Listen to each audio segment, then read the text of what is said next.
Los huertos ancestrales albergaban cultivos diversos, maíces dorados, calabazas rugosas, raíces con sabor a mar, que encarnaban resiliencia y sabores únicos. Hoy, la agricultura industrial prioriza híbridos perfectos, semillas patentadas y eficiencia, tachando esas variedades de inferiores. Sin embargo, su declive no se debe a fallas inherentes, sino a un sistema que sacrificó biodiversidad por uniformidad, ignorando su adaptación a sequías o suelos pobres.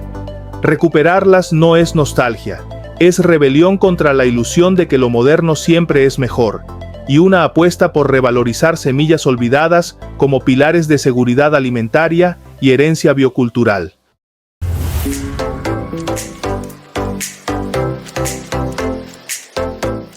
Maíz Golden Bantam. Introducido en 1902, este maíz dulce de granos dorados y sabor intenso fue pionero en su tipo. Cultivado masivamente en huertos familiares de Norteamérica y Europa hasta los años 40.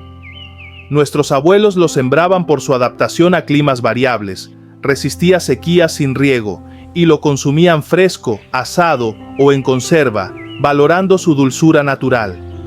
Su declive llegó con híbridos modernos como el Golden Cross, seleccionados por mayor rendimiento y durabilidad en transporte, aunque menos sabrosos. El Golden Bantam no desapareció por ser inferior, sino por priorizar la industria, la uniformidad sobre la calidad, sepultando un símbolo de autosuficiencia agrícola. Frijoles Escarlata. Cultivados desde el siglo XVIII, estos frijoles trepadores de flores rojas vibrantes y vainas tiernas eran esenciales en huertos de América y Europa. Nuestros abuelos los sembraban junto a cercos o maíz, aprovechando su rápido crecimiento y doble uso. Las vainas jóvenes se cocinaban como verdura, y los granos secos, ricos en proteínas, se guardaban para invierno. Su declive comenzó en los 50 a 60, desplazados por variedades de menor mantenimiento y mayor adaptación a cosechas mecánicas. Aunque hoy se ven como ornamentales, perdieron su rol alimentario no por falta de valor nutricional, sino por una agricultura que privilegió lo práctico sobre lo multifuncional y la belleza utilitaria de antaño. Calabaza Hubbard. Originaria de América y popularizada en el siglo XIX, esta calabaza invernal de corteza gruesa y forma irregular, verdosa o anaranjada, fue clave en huertos rurales de EEEUU y Europa. Nuestros abuelos la cultivaban por su resistencia al almacenamiento, duraba hasta 6 meses, y su pulpa dulce, ideal para sopas, purés y postres en épocas de escasez. Su declive inició a mediados del siglo XX, sustituida por variedades como la butternut, de menor tamaño y piel más manejable, aptas para supermercados. La Hubbard no desapareció por falta de sabor o nutrición, sino porque la agricultura industrial marginó los cultivos difíciles de estandarizar, sacrificando diversidad por conveniencia en un mundo que ya no valora lo que perdura. Salsifí o planta de ostra. Cultivado desde el siglo XVI en Europa, esta raíz alargada y blanquecina, con sabor delicado a mariscos, fue un ingrediente básico en huertos y cocinas hasta principios del siglo XVIII-siglo XX. Nuestros abuelos la sembraban en suelos profundos y arenosos, aprovechando su resistencia al frío, y la usaban en guisos, sopas o asada, imitando platos costeros en regiones sin acceso al mar. Su declive se aceleró tras los años 50, desplazada por verduras de cultivo más rápido, zanahorias, papas, y por el esfuerzo que requería su cosecha. Raíces largas y frágiles que se partían fácilmente. No desapareció por falta de sabor o versatilidad, sino porque la agricultura industrial eliminó lo que demandaba paciencia, priorizando lo inmediato sobre lo singular, y relegando a un ingrediente histórico a mera curiosidad de jardineros gourmet. Skirret, este cultivo de raíces dulces y fibrosas, agrupadas en racimos como dedos delgados, fue esencial en huertos medievales europeos hasta el siglo XVIII. Nuestros antepasados lo sembraban en suelos húmedos y ricos, valorando su resistencia al frío y su sabor a zanahoria con notas de miel, ideal para guisos, postres o incluso fermentado en cervezas.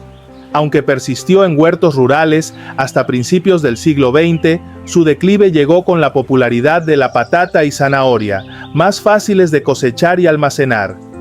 El skillet no desapareció por falta de sabor. Era un lujo en la cocina renacentista, sino porque la agricultura industrial rechazó su laboriosa cosecha, raíces entrelazadas que exigen limpieza minuciosa, y prefirió cultivos estandarizados, borrando un tesoro culinario que vinculaba tierra, paciencia y dulzura ancestral. Cardo cultivado desde la antigüedad en el Mediterráneo, este pariente espinoso de la alcachofa, con tallos plateados y hojas dentadas, fue clave en huertos europeos hasta mediados del siglo XX. Nuestros abuelos lo sembraban en invierno, protegiendo sus tallos con paja para blanquearlos y suavizar su amargor, y los usaban en guisos tradicionales como el cocido madrileño o gratinados con bechamel. Su declive se aceleró en los 60 a 70, desplazado por verduras de preparación más rápida, espinacas, acelgas, y por el tedioso proceso de limpiar sus espinas y fibras. El cardo no desapareció por falta de sabor. Su textura carnosa y sabor terroso aún se aprecian en alta cocina, sino porque la agricultura industrial marginó cultivos que exigían tiempo y cuidado manual, priorizando lo práctico sobre lo ancestral, y relegando a esta planta histórica a un nicho gourmet o huertos nostálgicos. Perejil de Hamburgo. Cultivado desde el siglo XVII en Europa Central, esta variedad de perejil se distinguía por su raíz engrosada, similar a una chiribía blanca, y hojas aromáticas. Nuestros abuelos lo sembraban en huertos alemanes y centroeuropeos hasta principios del siglo XX, usando la raíz dulce y terrosa en sopas, guisos o asada, mientras las hojas sazonaban platos como el perejil común. Su declive llegó con la popularidad de zanahorias y nabos, más fáciles de cosechar y comercializar, y con la simplificación culinaria que separó hierbas de raíces comestibles. No desapareció por falta de sabor o versatilidad, sino porque la agricultura industrial despreció los cultivos de doble propósito, priorizando monocultivos especializados y relegando esta joya bifacética a la rareza de huertos históricos o coleccionistas. Guisante Mammoth Melting Snow, variedad de guisante plano y dulce, cultivada desde el siglo XIX en Europa y Norteamérica, destacaba por sus vainas grandes, tiernas y casi sin hebras, ideales para consumir frescas o en salteados. Nuestros abuelos lo sembraban en climas fríos hasta los años 50, aprovechando su resistencia a heladas leves y su productividad escalonada que permitía cosechas continuas. Su declive llegó con híbridos como el Sugar Snap, seleccionados por vainas más gruesas y mayor vida útil en refrigeración, aunque menos dulces. Este guisante no desapareció por su sabor, era apreciado en cocinas tradicionales, sino porque la agricultura industrial priorizó variedades adaptadas a transporte masivo y estandarización, sacrificando frescura y matices por durabilidad, un reflejo de cómo el sistema alimentario desvalorizó lo efímero pero genuino. Okra Perkins Long Pod, desarrollada en el sur de EEEUU. A principios del siglo XX, esta variedad de ocra destacaba por sus vainas verdes, extra largas, hasta 20 centímetros, y tiernas, ideales para guisos como el gumbo o encurtidos. Nuestros abuelos la cultivaban en huertos cálidos hasta los años 60, valorando su resistencia a plagas y su productividad en veranos intensos sin riego sofisticado. Su declive llegó con híbridos como la Clemson Spineless, seleccionados por tallos sin espinas y maduración uniforme para cosecha mecánica. La Perkins no desapareció por falta de sabor o adaptación, era clave en la cocina afroamericana sureña, sino porque la agricultura industrial marginó las variedades locales, priorizando facilidad de procesamiento sobre diversidad culinaria, borrando un legado que unía tradición, resiliencia y sabor en cada vaina. Alcachofa de Jerusalén, Tupinambo.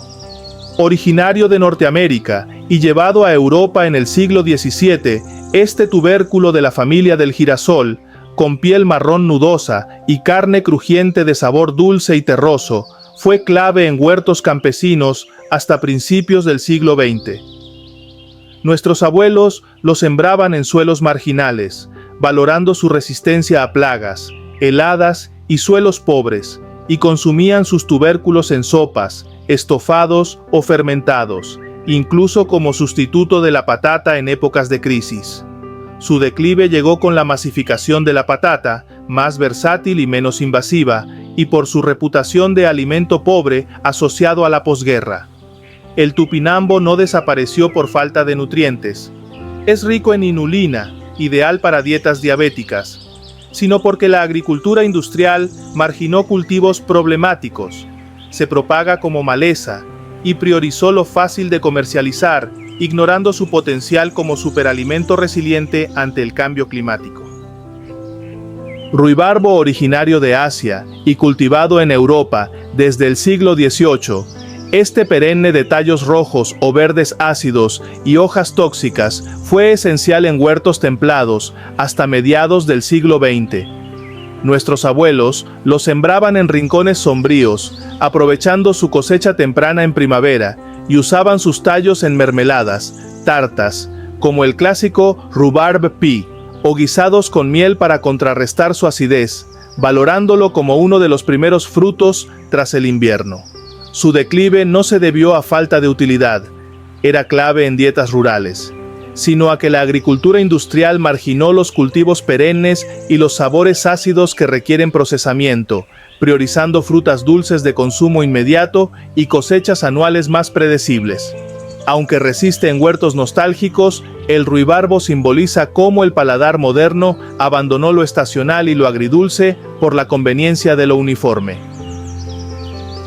Zanahoria dragón. Esta variedad ancestral, originaria de Asia Central y cultivada en Europa desde el siglo XVI, destacaba por sus raíces moradas y amarillas con núcleo dorado, de sabor dulce y ligeramente picante. Nuestros abuelos la sembraban en huertos hasta principios del siglo XX, valorando su color vibrante para enriquecer guisos, fermentados e incluso tintes naturales, mientras su resistencia a suelos pobres la hacía clave en épocas de escasez.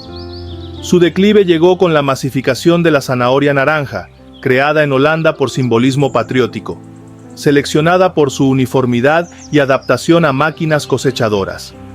La zanahoria dragón no desapareció por falta de sabor o nutrientes, es rica en antocianinas, sino porque la agricultura industrial borró la diversidad cromática y genética en favor de un estándar estético, sacrificando siglos de adaptación y sorpresa gastronómica en aras de un mercado que prefirió el monocromo a lo extraordinario. Recuperar estos cultivos es apostar por una agricultura sostenible, diversa y llena de historias. Cada semilla olvidada es un paso contra la homogenización que debilita nuestros suelos y paladares. Si crees en un futuro donde la comida tenga sabor, memoria y resiliencia, suscríbete y comparte. Juntos podemos replantar el pasado para cosechar hortalizas más nutritivas. ¡Feliz cosecha!